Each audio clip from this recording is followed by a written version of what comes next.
Dia memberi kesempatan hidup saya 2 kali untuk mengenal dia, untuk mencintai dia, dan untuk mencintai Rasulnya Muhammad Sallallahu Alaihi Wasallam. Saya tahu nuzulul Quran dari Bible. Saya tahu Rasulullah Muhammad Sallallahu Alaihi Wasallam dari Bible. Saya tahu tentang gambaran wudhu dari Bible. Saya tahu hal-hal tentang tata cara masuk rumah ibadah dari Bible. Saya tahu memilah-milah mana makanan yang baik diperbolehkan Allah dan mana yang haram dari Bible.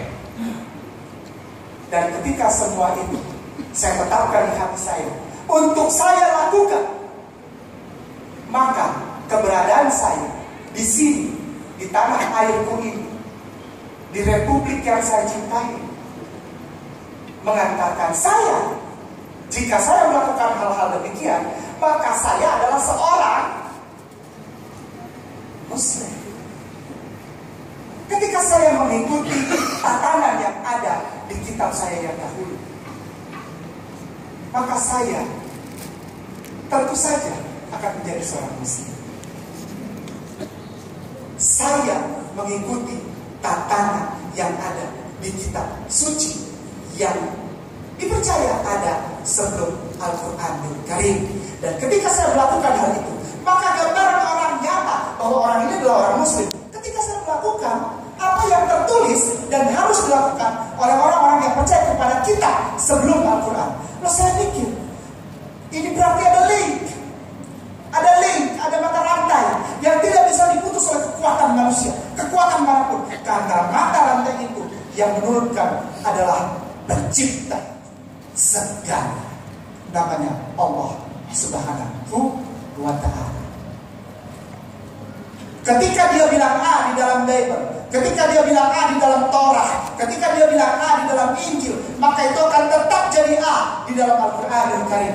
Ketika dia bilang Rasulullah Muhammad SAW adalah nabinya, nabi Allah di dalam Torah, di dalam Injil, maka di dalam Al-Quran dia tetap sebagai nabi.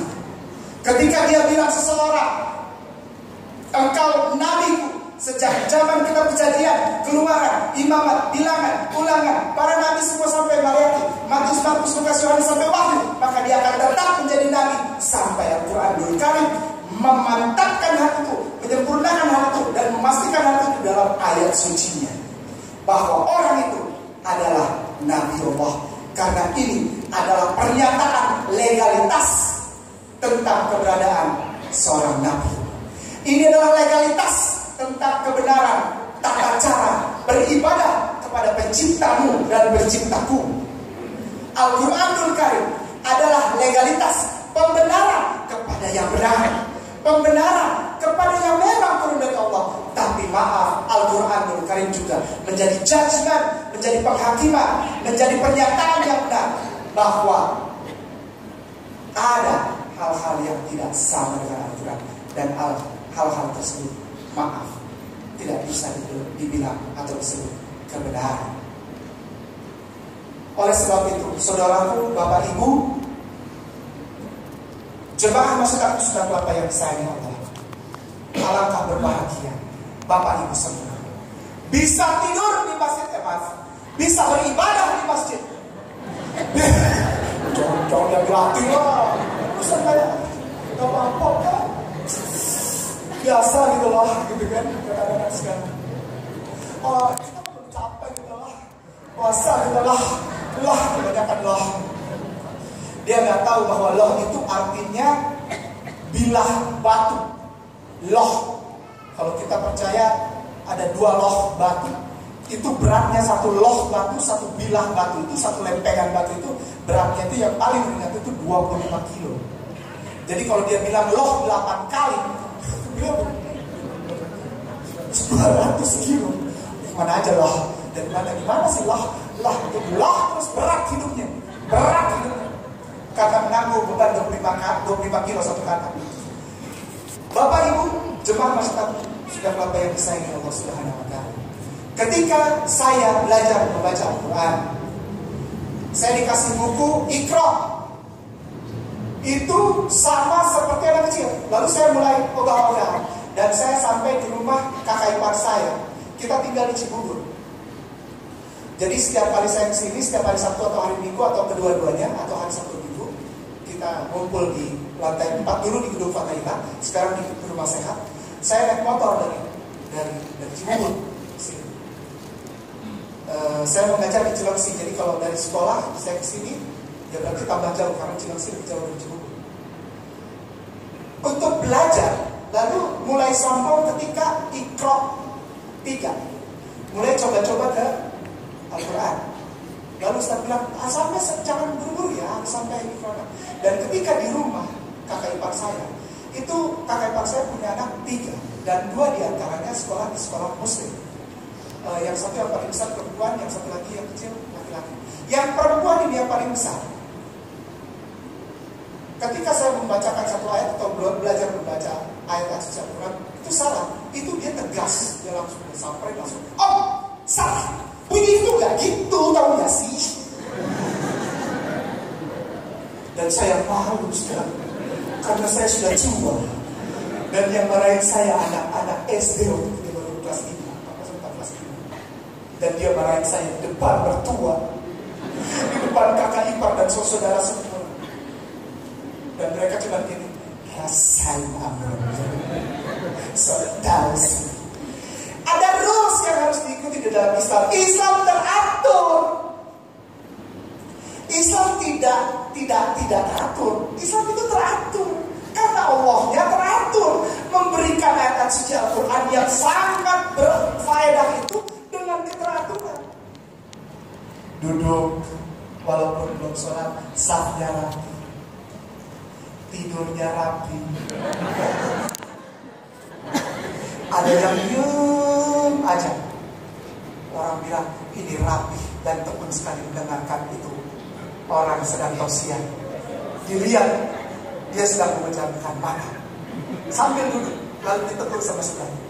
Pak bangun. Tidur pak? Enggak. Kenapa? Saya meresap. Nuzulul Quran, turunnya ayat suci Al-Quran adalah pernyataan legalitas, bukan dari manusia, bukan dari ciptaan, bukan dari seorang yang memiliki otoritas atau pejabat tertentu. Tapi nuzulul Quran adalah lambang legalisasi, lambang pernyataan kebenaran bahwa Islam adalah agama Allah. Bismillahirrahmanirrahim. Al-yawma akmaltu lakum dinakum wa atmamtu alaikum ni'mati wa raditu lakum al-Islam dinan. Hari ini telah aku sempurnakan. Udah, kalau udah sempurna, ada lagi? Tidak perlu.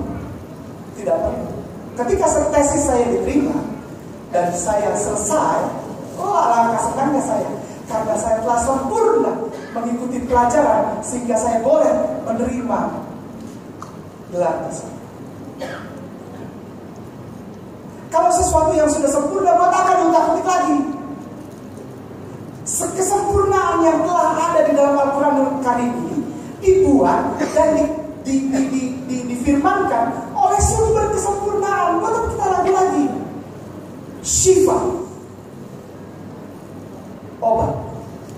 Sebetulnya kita nggak perlu cari obat asam urat, kolesterol tinggi, darah tinggi, anak datang, ciumin maminya, ciumin papinya.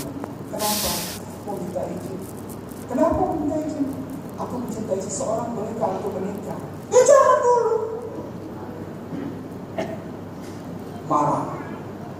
Padahal kalau bilang, nanti dulu ya dek, ya kakak, ya anak saya, kita ngobrol dulu. Kita kan belum kenal sama calon. Boleh. Ini apa dulu? Boleh. Apalagi ini, boleh. Tapi bukannya di sini, bisa yang jauh sekali. Sini baik. Yang jauh bang. Kenapa sih? Karena saya paham. Jangan sembarangan dalam internet sembarangan paham. Buka air kira-kira dong terus. Ada aja segala hal bisa melatih vokal ibu-ibu. Itu namanya latihan vokal. Saya nggak bilang marah, itu latihan vokal. Janganlah sering-sering latihan vokal nanti dalam mimpi. Al-Quranul Karim yang ada banyak nama untuk Al-Quranul Karim. Ada Al-Huda juga kalau nggak salah Ustaz. Syifa itu obat. Obat bukan cuma buat penyakit, tapi obat buat kantong. Buat hubungan keluarga yang tidak baik. Jadi obat buat jodoh. Buat anda saudaraku yang belum menikah, kalau ingin dapat jodoh, cepat diberikan yang terbaik. Perempuan ingin punya imam, laki-laki ingin punya makmum. Sering-sering baca Al-Quran. Lalu setelah itu berdoa, ya Allah, jika dia jodohku, dekatkanlah. Jika dia bukan jodohku, dekatkanlah. Jika dia tidak mau jadi jodohku, dekatkanlah dia kepadamu.